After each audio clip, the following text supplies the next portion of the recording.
És el temps dels esports. Carles, bona nit.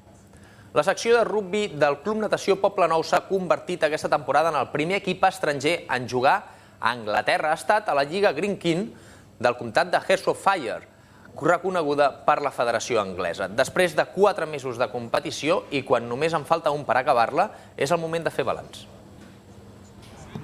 Aquesta tarda s'ha disputat un dels partits que enfronta el rugbi Club Natació Poblenou Enginyers contra un equip anglès. Però no es tracta d'un partit amistós, ja que el Poblenou disputa la Greene King Country Clubs Competition d'Anglaterra. El club, format majoritàriament per estudiants de la Universitat Politècnica de Catalunya i fundat l'any 1989, és el primer equip català que juga en una lliga nacional estrangera i sembla ser que l'any que ve repetirà l'experiència. És una experiència molt positiva per l'equip. És algo diferent que no s'havia fet mai i clar, això motiva molt a la gent, no? El fet de jugar amb gent, clubs que mai hem jugat i de viatjar fora i de rebre'ls aquí és una experiència molt bona per tots.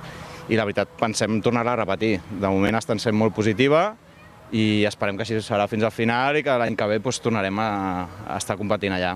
L'experiència ha estat enriquidora, ja que el joc anglès és diferent del d'aquí. Per exemple, a Anglaterra es juga amb més davanters. Els homes de Carles Cintora ocupen el quart lloc de la classificació a falta d'un mes per al final de la competició.